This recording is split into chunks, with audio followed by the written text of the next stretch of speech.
formal register, you may have guessed, means we're getting a little official here. This register is often used in writing or when you're talking to someone you don't know that well. It's quite useful to know what characterizes formal register when, for example, you're dealing with written information, when you have to write a formal letter or email, or even when you talk to someone who is somehow important. Number 1, spoken language versus formal register. The Tate Modern. Look at it, it's enormous. It used to be a power station, and in 1996 they converted it into a gallery of modern art. I really like pop art from the 60s, and they've got lots of it here. So that's where we're going now. I will show you one of my favorite paintings here, actually. Here it is. It's by Andy Warhol, and as you can see, it's a picture of Marilyn Monroe. Well, actually, lots of pictures of her. You might wonder, well, what's that all about? But I think it tells you a lot about Marilyn Monroe.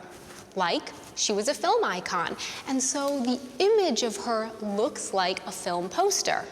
And her image was everywhere, in magazines, newspapers, always the same image, just like here.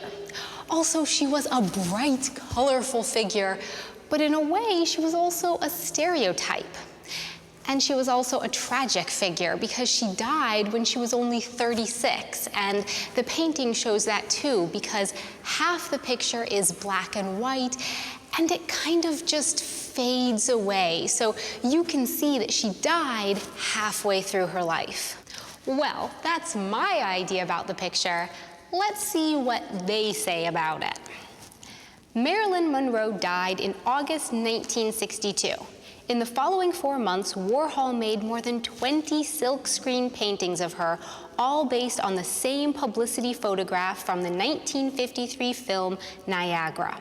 Warhol found in Monroe a fusion of two of his consistent themes, death and the cult of celebrity. By repeating the image, he evokes her ubiquitous presence in the media. The contrast of vivid color with black and white and the effect of fading in the right panel are suggestive of the star's mortality. Well, that's pretty much what I said, more or less, just that I used, well, a lot of words, and the description only uses 85 words. How does it do that? The description uses a formal style suitable for concise written description. First of all, it uses single words instead of complete phrases. I said her image was everywhere, in magazines, newspapers, always the same image, just like here. In the description, this becomes repeating the image, the ubiquitous presence. Secondly, it uses words that convey abstract meaning. I said, you can see that she died halfway through her life. In the description, this becomes, it's suggestive of the star's mortality. Much more abstract. And finally, it uses participle clauses to make the writing more concise. Paintings of her, all based on the same photograph. So the language is quite dense and compact.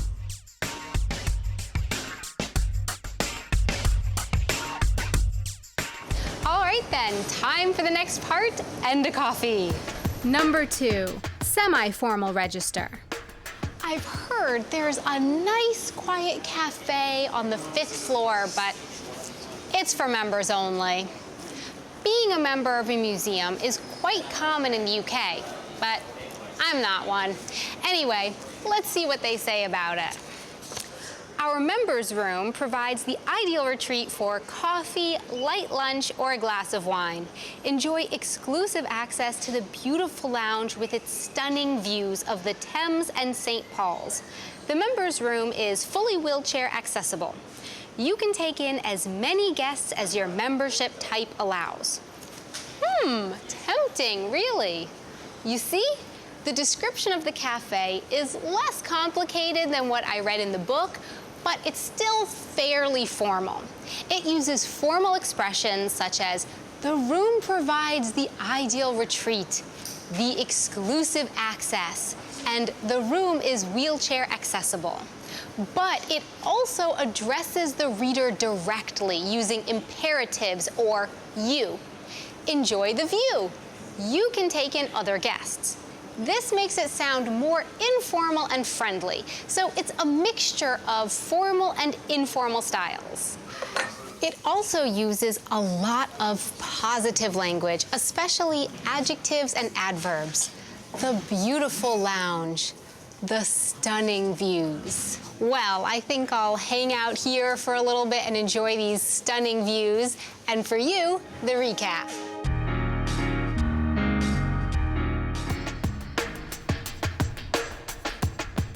The formal language register makes use of complex sentence structures with relative clauses and participle structures. It is a dense, compact style using precise, concise language with the purpose of being objective. Its vocabulary consists of abstract nouns, shortens phrases to expressions, and focuses a lot on choice of vocabulary. The semi-formal register is a mix of formal and informal styles. It uses formal, but also common expressions. It's often used for marketing in brochures, emails, or advertisements. It addresses the reader directly. The vocabulary used includes many formal expressions, but also idioms and a lot of positive language, especially adjectives and adverbs. Now you know the essential things about formal register. Still curious for more? Go to our homepage, alphaLernen, and check out more examples and exercises. We also have the Spickzettel for you there, and another great video with a twist on this subject.